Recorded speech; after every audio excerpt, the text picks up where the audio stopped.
you been? Well, summer's over.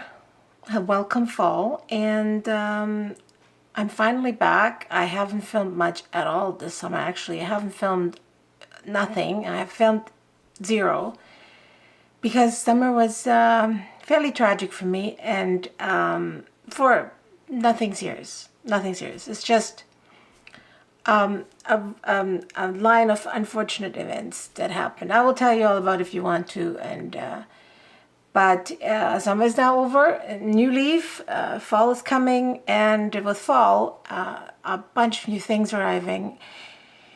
And I watched the keynote today, the whole thing. I watched it. I was looking forward to it because after the disappointment with last year's iPhone X that I could not use because the screen gives me a murder headaches, flickering, PMW.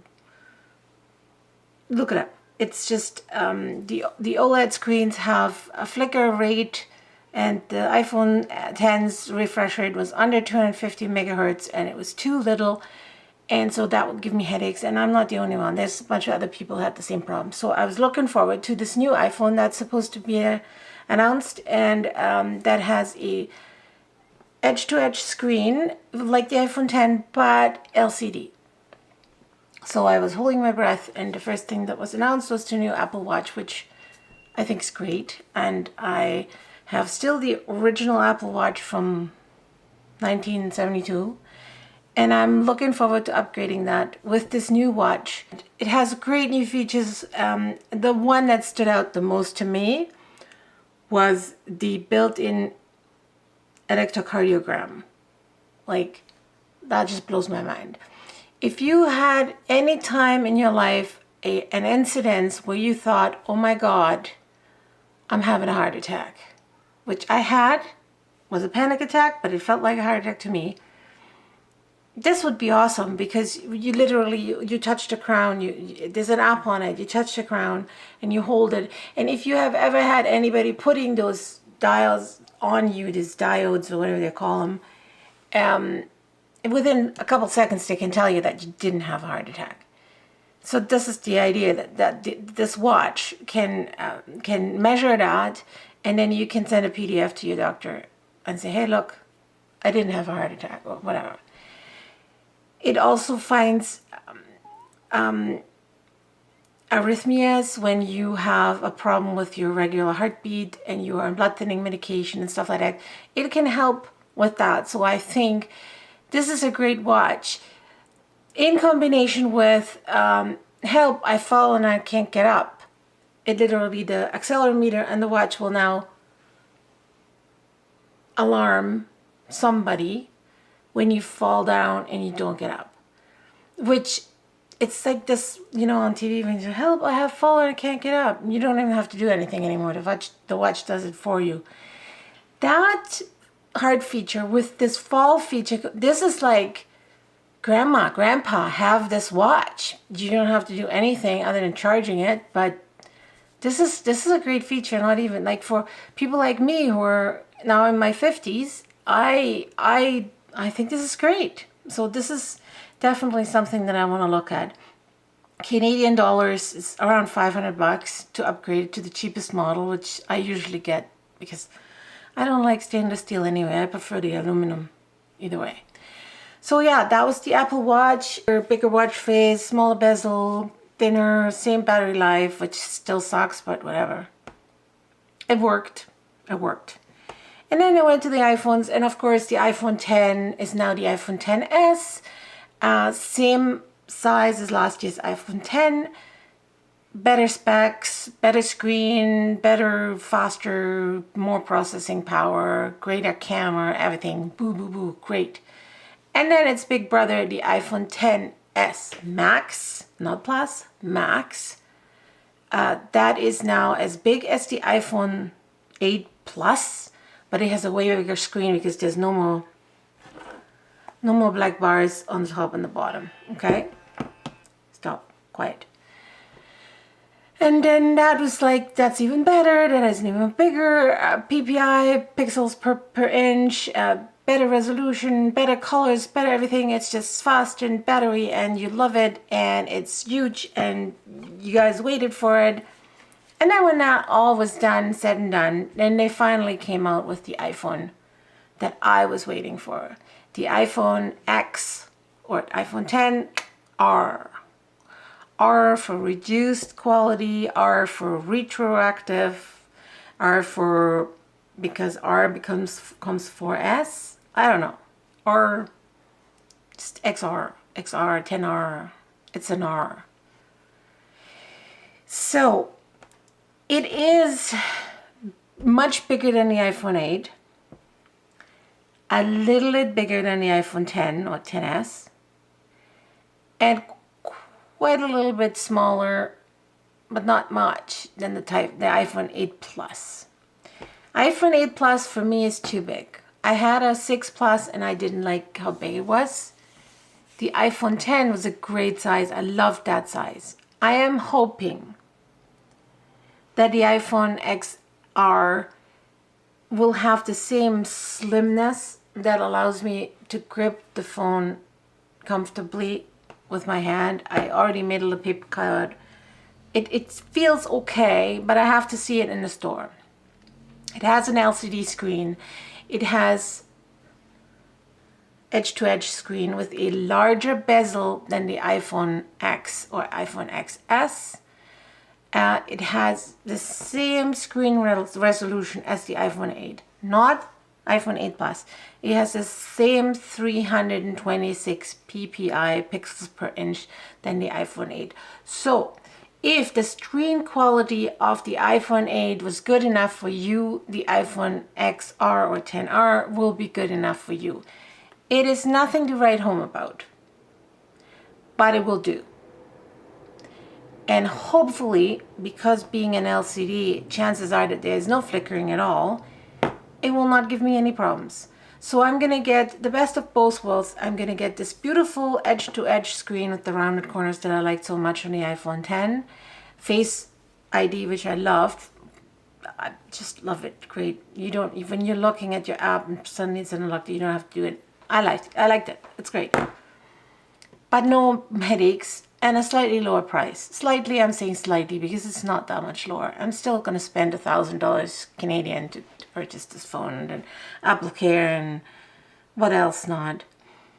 The other sad thing about it is that it only has one camera, just like the iPhone 8, but they're including the portrait mode, which is so great on these other phones. So you take a picture and with the software you can blur the background so that only the face is sharp and the background is out of focus, which is kind of neat. You don't need this dual lenses for that anymore. The software does it all.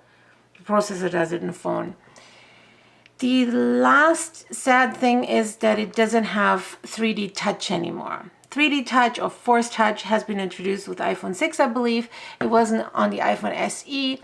It's a great feature to, when you select an app, you click on it and you hold it down hard. Sometimes I'm thinking, I'm going to crash the screen. You hold it down hard and options are popping open. Maybe when you're in your email, you click it and the whole thing opens up. Or even just on the home screen in a folder, you can hold down the folder and the folder pops open. You don't have to do anything else. In that regard, I was using it, but that's pretty much what I did with it. So in order not to miss it, I already disabled Force Touch on this phone here. So I'm not even going to be tempted to do that anymore. I'm going to use this time that I'm waiting for the XR to habituate myself to not use that Touch ID, use that 3D touch anymore. It's bigger than the iPhone 8. It has the same screen as the iPhone 8, but not in the pixels. It has more pixels because it's a bigger screen, but it has the same resolution, which is what's important. It has the same A12 processor on the higher phones and has the same cameras in the higher phones. It only has one camera, not two. It doesn't have 3D touch, and that's pretty much it. Like, the battery life is better. The screen is a little bit bigger than on the iPhone X or 10. It sounds on paper like the phone I was waiting for. Yes, sure, I'm a little annoyed that the bezels around it are larger than on the iPhone X, but not by much, and it's still better than these bars on the top and the bottom of the phone. And it's bigger than I'd like it to be, but I don't know. I'm getting older. I need glasses for pretty damn everything, so why not make it bigger?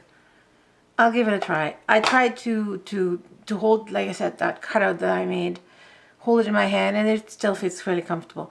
Not as uncomfortable as the iPhone 8 Plus. That was, no, I can't handle those pluses. So hopefully the 6.1-inch phone, the iPhone X or XR, will do what I want it to do. While the iPhone XS and the iPhone XS Max are going to be available in September, the iPhone XR or XR is not going to be available until the end of October. So before I can review it, we'll have to all wait a little bit longer. Yeah, so this is why I just wanted to update you on that. New iPhones coming out in September and in October. They're costing an arm and a leg and your firstborn if you want to upgrade. I'm sure they're going to be great. They're always great. There's always just, it's great. They're great phones. Just, it's nothing I can, and this still works great.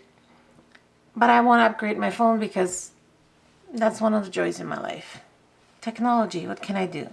So yeah, that's my first little introduction to the new iPhones that were launched today. What else is new? I have been contacted by a manufacturer in China to review one of their products, and I'm waiting for it, and preorder is not delivering it for some reason. I've been waiting for 2 days now, and they always say we couldn't deliver today. We didn't reach till what, I don't know. Anyway, that is a first for me. I've been contacted by a company to review a product, which I will do. I told them I will, under one condition. The first one was that I will not make a favorable review if the product doesn't deserve that. And they said, okay, but before you put a bad review out, can you please contact us and we talk about the shortcomings? And I said, that's fine, I can do that. So we'll see. They're very convinced of their product, obviously, if they want me to do that. They have seen my videos, I'm not joking around. They sent it to me for free. I will review it. If it's not good and I cannot solve the problem with the manufacturer, I will not review it. I will not make a bad review because I appreciate them coming to me and saying, hey, can you please review this? And I will do my very best. Then if there's a problem with it, that they will